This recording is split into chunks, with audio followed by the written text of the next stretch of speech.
Good morning dear student. आज हम एक नए अध्याय की शुरुआत करने जा रहे हैं जो आपके बीएससी पार्ट प्रथम के फर्स्ट पेपर इवोल्यूशन के अंदर दिया हुआ है। उद्विकास एवं प्राणी विविधता वाले पेपर के अंदर आपके दिया हुआ है। उस टॉपिक की हम बात करने जा रहे हैं वेरिएशन।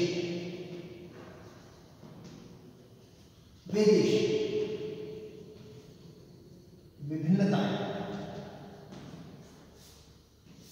वेरिएशंस की हम बात करने जा रहे हैं। इससे पूर्ववर्ती लेक्चर्स में भी हमने इस शब्द के बारे में काफी बातें की है।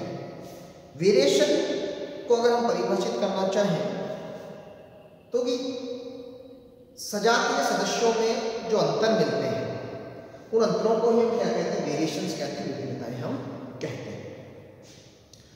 या हम एक कहें कि एक ही माता पिता से उत्पन्न होने वाली संतान में भी पर्याप्त मात्रा में क्या होते हैं, जो अंतर मिलते हैं वो अंतर ही क्या कहलाते हैं, आपको विभिन्नताएं कहलाते हैं।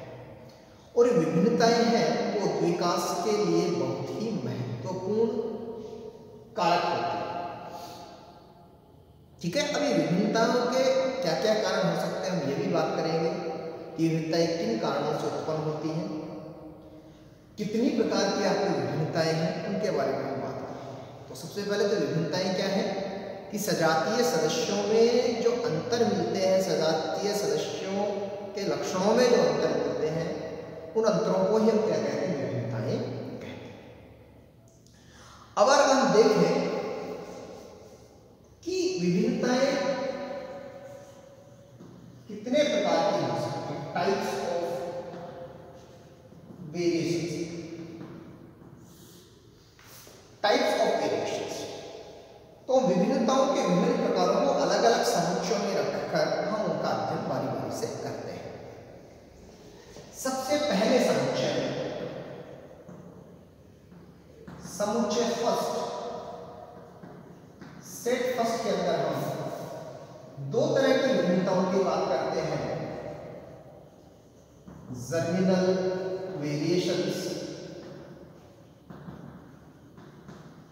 जेनेटिक विभिन्नताएं, और दूसरी हम बात करेंगे सोमेटिक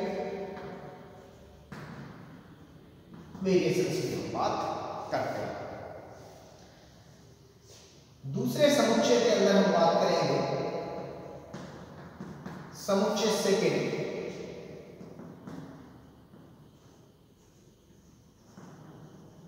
डिटरमिनेट वेरिएशन,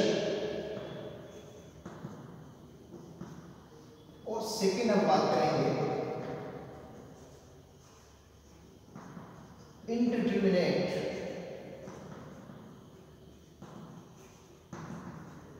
वेरिएशन।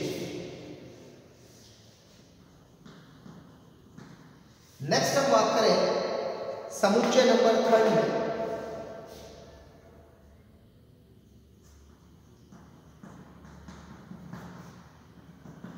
यहां हम बात करेंगे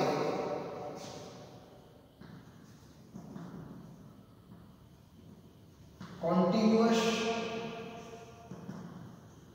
वेरिएशंस, और सेकेंड हम बात करेंगे डिसकंटिन्यूअस वेरिएशंस की हम बात करेंगे। Discontinuous variation,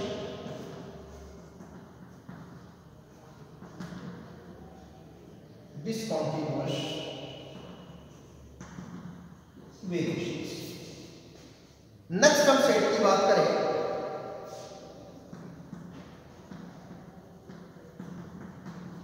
set third,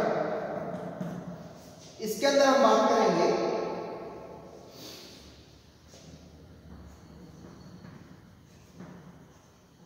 countable और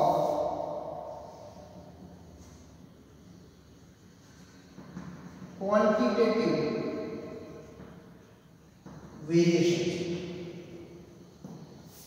और नेक्स्ट हम बात करेंगे क्वालिटेटिव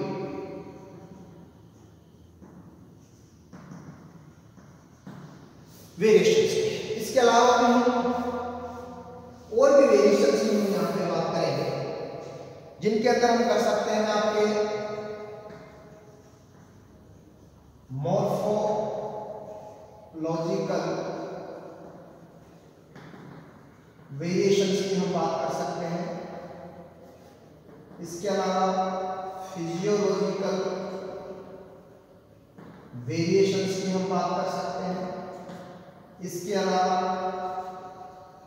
साइकोलॉजिकल वेरिएशंस की हम बात कर सकते हैं। इसके अलावा इकोलॉजिकल वेरिएशंस की हम बात करें। तो ये कई प्रकार की विभिन्नताएं प्रकृति में पाई जाती है। प्रकृति में पाए जाने वाले जीवों के अंदर ही कई तरह की विभिन्नताएं आपके मिलती है। अगर हम एक एक वेरिएशंस की हम बात करें तो सबसे पहले सेट के अंदर हम बात करें जर्मिनल वेरिएशंस की हम बात करें।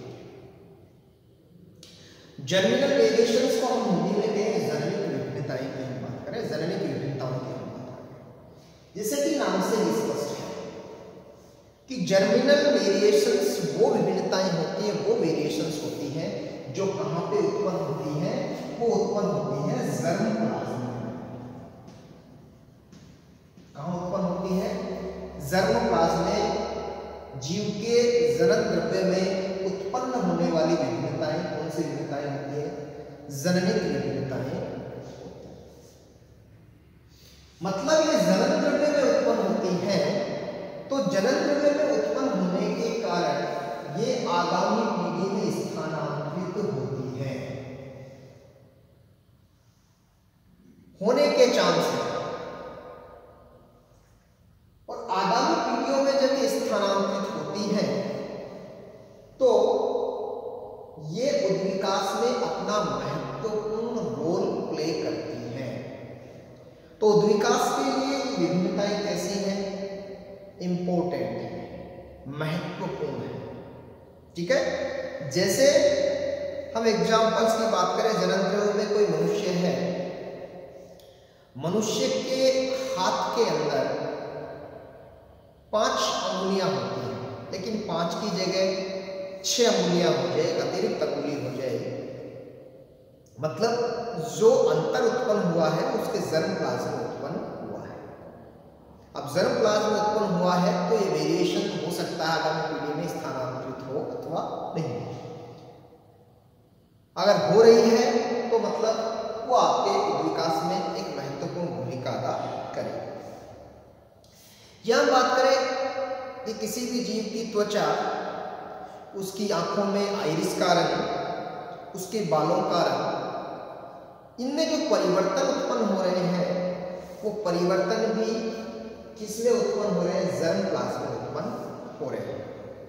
अगर मैं बात करूं कि कोई व्यस्क जीव है, उसके आकार में या उसके अनुपात में कोई अंतर उत्पन्न हो रहा है, तो वो अंतर भी उत्पन्न किसमें उत्पन्न हो रहा है? आपके जर्म प्लाज्म में उत्पन्न हो रहा है।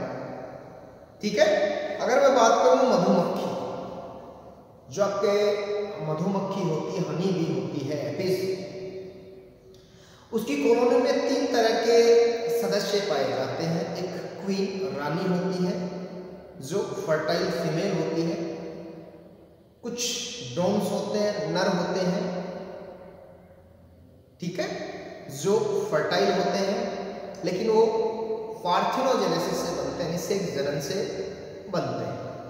और कुछ श्रमिक मधुमक्खियां होती, वर्कर बीज होती हैं जो स्टेराइल फीमेल होती है। इन तीनों ही प्रकारों में कुछ लैंगिक विभिन्नताएं होती हैं। और लैंगिक विभिन्नताएं क्यों उत्पन्न होती है? उनके जनन द्रव्य में परिवर्तन के कारण ही उत्पन्न होती है। तो ये परिवर्तन या जो ये विभिन्नताएं हैं वो विकास में महत्वपूर्ण होती हैं। लेकिन अगर हम बात करें सोमेटिक वेरिएशंस की, सोमेटिक वेरिएशंस जो उत्पन्न होता है वो जंतु की कायिक कोशिकाओं में उत्पन्न होता है, या हम कहें कि कायिक कोशिकाओं में मिलने वाले कायिक द्रव्य में उत्पन्न होती हैं ये अंतर, ये विभिन्नता है।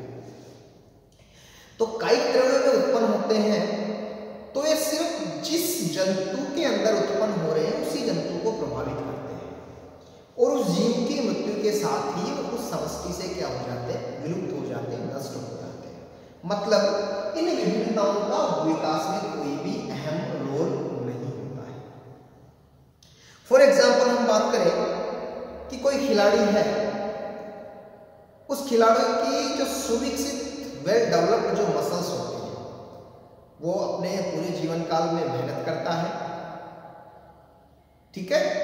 उस दौरान उसकी मसल्स जो है क्या हो जाती हैं, स्ट्रॉन्ग हो जाती है, मजबूत हो जाती है। लेकिन ये जो लक्षण उत्पन्न हुआ है उसकी स्ट्रॉन्ग मसल्स का, वो उस खिलाड़ी के जीवन तक ही सीमित है, वो उसकी आगामी संततियों के अंदर स्थानांतरित नहीं होगा। और जैसे ही वो खिलाड़ी खत्म हो जाएगा, ये लक्षण उसकी मृत्यु के साथ ही क्या हो जाएगा, समष्टि से विलुप्त हो जाएगा। इसी तरह मैं बात करूं कि जब हमने लामार्क की बात की थी तो लामार्क ने कहा था, और उसके पक्ष में जब हमने उदाहरण देखे थे तो उसमें एक उदाहरण देखा था कि चीनी लड़कियों के पांव। ये चीनी लड़कियों के पांव क्या होते हैं, छोटे होते हैं, उन्हें छोटी अवस्था के अंदर ही लोहे के जूते पहना दिए जाते हैं। इसी तरह हमने कहा था कि हमारी भारतीय परंपरा में भी लड़कियों के हम कान और नाक छिलवाते हैं। तो ये लक्षण भी क्या है, उस व्यक्ति की मृत्यु के साथ ही समष्टि से विलुप्त हो जाते हैं, आगामी पीढ़ियों के अंदर स्थानांतरित नहीं होते। अगर किसी व्यक्ति का दुर्घटना में, किसी दुर्घटनावश किसी भी शरीर के अंग की क्षति हो जाती है तो ये लक्षण भी उसकी मृत्यु के साथ ही क्या हो जाता है, समष्टि से विलुप्त हो जाता है। या हम उदाहरण की बात करें कि जो उष्णकटिबंधीय प्रदेशों में रहते हैं जहां पर सूर्य का प्रकाश तेज आता है, मतलब सूर्य के प्रकाश जहां सीधा गिरता है, जहां टेम्परेचर ज्यादा रहता है, गर्मी ज्यादा रहती है, वहां के प्रदेश के जो लोग रहते हैं उन लोगों की त्वचा का रंग क्या हो जाता है, गहरा हो जाता है। वो हम बात करते हैं कि उनके शरीर के अंदर जो मेलानोसाइट्स होते हैं, उनके अंदर मेलानिन पिगमेंट्स की मात्रा बढ़ जाती है। तो कोई भी रीजन है जो उनकी काली त्वचा हुई है, शरीर का जो रंग हुआ है वो गहरा हुआ है, ठीक है, वो जो लक्षण है वो उस व्यक्ति की मृत्यु के साथ ही क्या हो जाएगा, नष्ट हो जाएगा। हम देखते हैं कि कई जो श्रमिक होते हैं जो कड़ी धूप के अंदर मेहनत करते हैं, उनके शरीर का रंग क्या हो जाता है, काला हो जाता है, गहरा हो जाता है, लेकिन ये लक्षण उनकी संततियों को प्रभावित नहीं करता है, ठीक है। तो ये सभी लक्षण कैसे हैं आपके, उनके कायिक द्रव्य में अंतर के फलस्वरूप उत्पन्न हो रहे हैं, तो हम कहते हैं सोमैटिक वेरिएशंस। और ये सोमैटिक वेरिएशंस कभी भी विकास में अपनी महत्वपूर्ण भूमिका नहीं निभाते। नेक्स्ट वेरिएशन सेकंड समुच्चय की हम बात कर रहे हैं, उसके अंदर हम पहले बात कर रहे हैं आपके डिटरमिनेट वेरिएशंस, निर्धारित विभिन्नताएं। और जो निर्धारित विभिन्नताएं को हम नियत विकासीय विभिन्नताएं भी कहते हैं। कौन सी विभिन्नताएं, नियत विकासीय विभिन्नताएं भी हम इनको कहते हैं। और ये जो विभिन्नताएं हैं वो अज्ञात कारकों के द्वारा नियंत्रित होती हैं। इन फैक्टर्स का अपने को पता नहीं होता कि विभिन्नताएं किन कारकों के कारण उत्पन्न हो रही हैं, लेकिन ये उत्पन्न होती हैं। नियत विकासीय परिवर्तन या विभिन्नताएं भी इनको हम कहते हैं। फॉर एग्जाम्पल हम बात करें कि जो आइरिस डियर होते हैं, आइरिस डियर्स के अतिवर्धित एंटलर्स, आइरिस डियर के बड़े बड़े क्या हो जाते हैं, सींग उत्पन्न हो जाते हैं। ये परिवर्तन है, लेकिन किस कारण से उत्पन्न है इसके बारे में कुछ कहा नहीं जा सकता। इसी तरह जेफरसन मेमथ, जो हाथी के पूर्वज थे मेमथ, जेफरसन मेमथ के जो टस्क होते हैं वो टस्क भी क्या हो जाते हैं, बहुत ज्यादा बढ़ जाते हैं। क्यों बढ़े हैं, अज्ञात कारक है, लेकिन विभिन्नता उत्पन्न हुई है। तो ऐसी विभिन्नता क्या कहलाती है, निर्धारित विभिन्नता कहलाती है। नेक्स्ट हम बात करें अनिर्धारित विभिन्नता।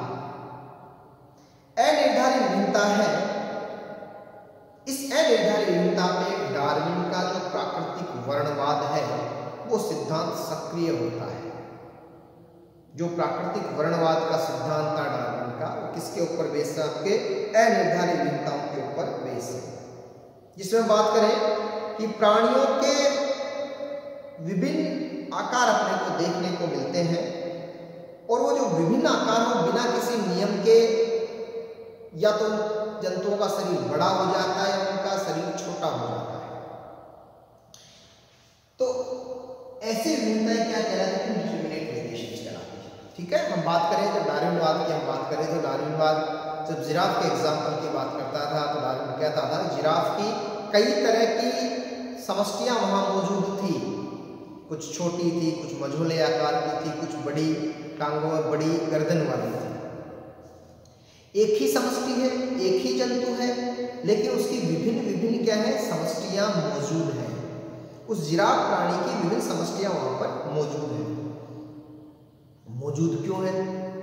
बिना किसी नियम के, लेकिन उस एक ही प्राणी की विभिन्न समष्टियों में क्या है? परिवर्तन है। वो परिवर्तन, वो अंतर क्या कहला रहे हैं? इनडिटरमिनेट वेरिएशंस कहला रहे हैं।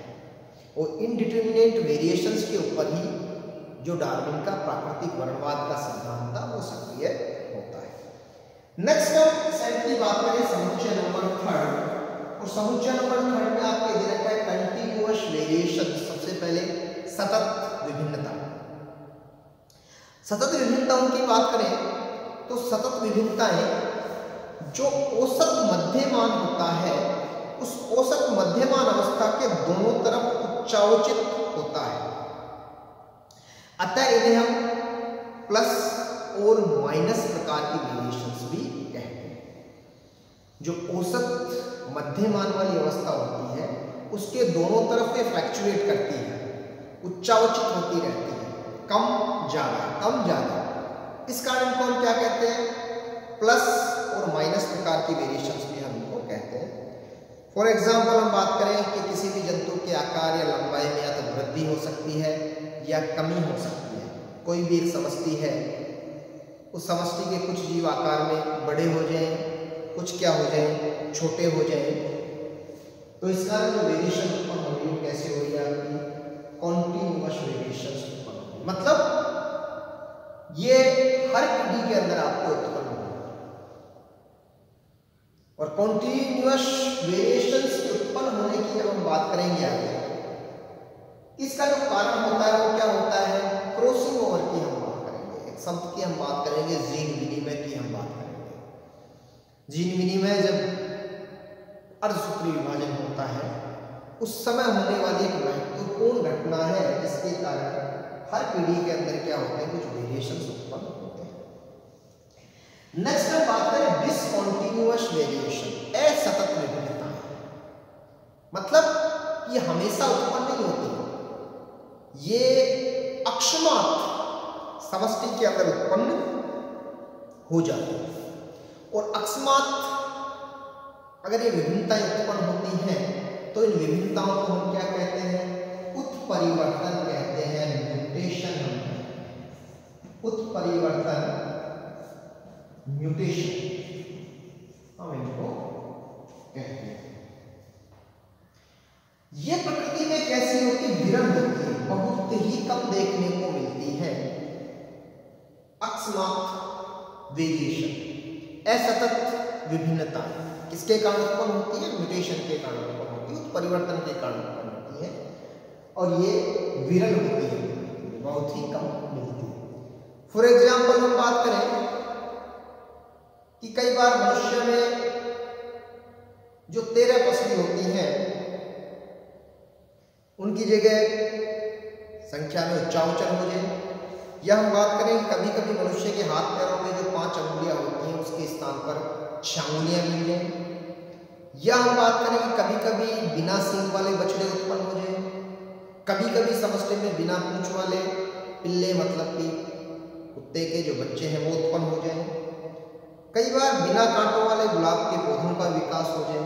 तो ये समष्टि में अचानक उत्पन्न हो रहा है कि जो कुत्ते की समष्टि होती है उसके सभी के पूंछ मिलेगी, लेकिन कोई ऐसा शिशु उत्पन्न हो जाए कुत्ते का जिसके पूंछ नहीं हो, किसके कारण? म्यूटेशन के कारण। ऐसा तो नहीं मिलता, हर बार नहीं होगा, विरले होगा, कभी कभी ये कंडीशन उत्पन्न होगी। बात करें गुलाब के पौधे के अंदर कांटे मिलते हैं, लेकिन क्या हो कि कांटे नहीं हो और बिना कांटों वाला गुलाब के पौधे का विकास हो जाए, ऐसा तो विभिन्नता है। कोई ऐसा बछड़ा उत्पन्न हो जाए जिसके सींग नहीं हो, डिस्कंटिन्यूअस वेरिएशन। मनुष्य के हाथों के अंदर 5 अंगुलियों के स्थान पर 6 अंगुलियां हो जाए, डिस्कंटिन्यूअस वेरिएशन। हमेशा नहीं होगा, कभी कभी किसी समष्टि के अंदर ये दिखाई देगा, तो ये हो जाएगा आपका डिस्कंटिन्यूअस वेरिएशन। नेक्स्ट समुच्चय खंड की हम बात करें, इसके अंदर हमने लिखा काउंटेबल और क्वांटिटेटिव वेरिएशन।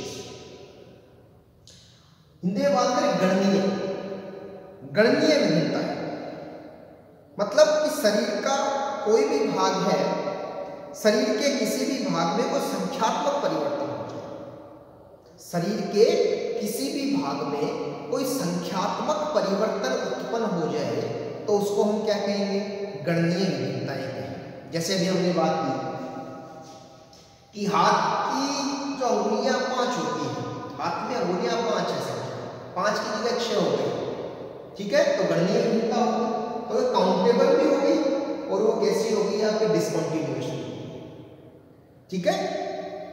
तो शरीर का कोई भी ऐसा भाग है जिसमें संख्या है और संख्या में क्या हो जाए, परिवर्तन हो जाए, ठीक है।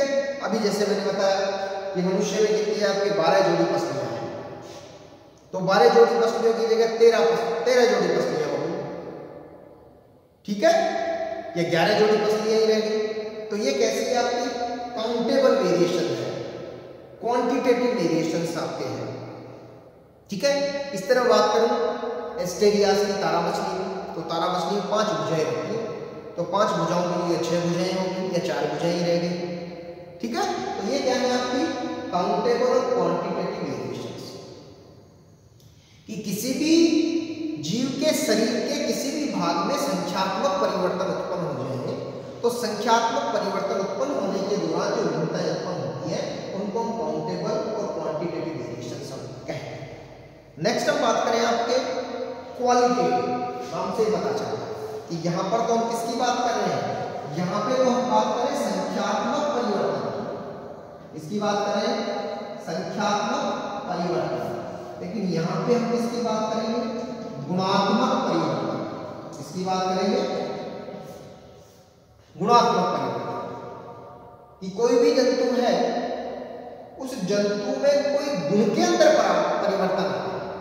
गुण के अंदर परिवर्तन से मतलब है कि शरीर का आकार में, शरीर के रंग में, शरीर की आकृति में, इनमें कोई परिवर्तन उत्पन्न हो, जैसे आंखों के रंग में परिवर्तन उत्पन्न हो गया, ठीक है।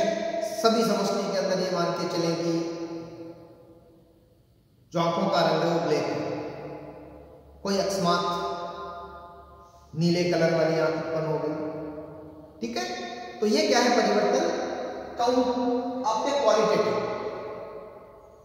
ठीक है। यहां हमने बात की थी क्वांटिटेटिव की, क्वांटिटी की, यहां पे हम बात करें क्वालिटी की।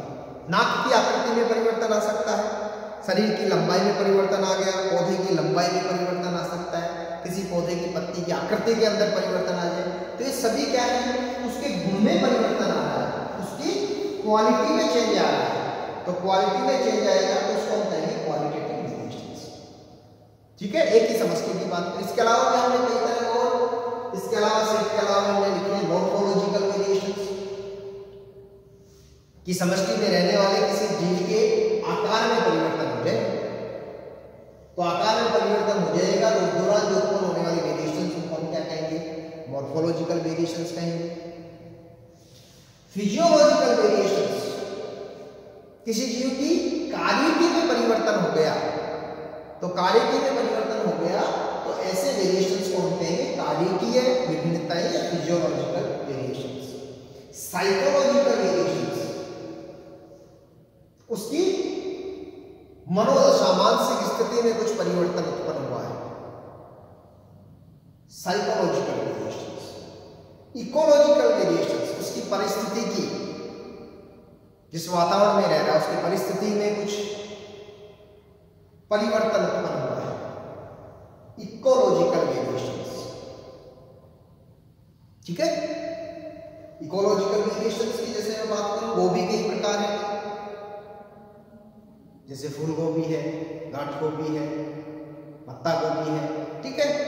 एक ही जाति से उत्पन्न हुए हैं, लेकिन तीनों में क्या है, पर्याप्त अंतर है, क्योंकि इकोलॉजी में परिवर्तन है। इसी तरह जब वेरिएशंस की हमने बात की थी, तो हमने बात की थी कौओं की, हमने बात की थी कॉर्वस स्प्लेंडेंस अपने इंडिया में भी है, श्रीलंका में भी है, म्यांमार में भी, लेकिन तीनों देशों की परिस्थिति की क्या अलग अलग है, तो उनमें भी क्या होगा, कुछ चेंज उत्पन्न हो, कुछ परिवर्तन उत्पन्न हो गए। तीनों जो जातियां हैं कौवे की, तो उपजातियों के अंदर परिवर्तित हो गए, चेंज हो गया ना कुछ। कॉर्वस स्प्लेंडेंस हमने कहा, कॉर्वस स्प्लेंडेंस इंसोलेंस हमने कहा, कॉर्वस स्प्लेंडेंस प्रोटिगेटस हमने कहा, ठीक है। तो इस तरह के जो परिवर्तन उत्पन्न होते हैं वातावरण जिस परिस्थिति में रह रहे हैं उसके अंदर, कुछ वातावरणीय परिवर्तन होंगे, कुछ भौगोलिक दशाएं वहाँ की अलग होंगी, कुछ जलवायु परिस्थितियां वहाँ की अलग होंगी, तो उन जीवों के अंदर क्या होंगे, पर्याप्त अंतर होंगे, और उस अंतर को हम क्या कहें, इकोलॉजिकल वेरिएशंस हम कहेंगे।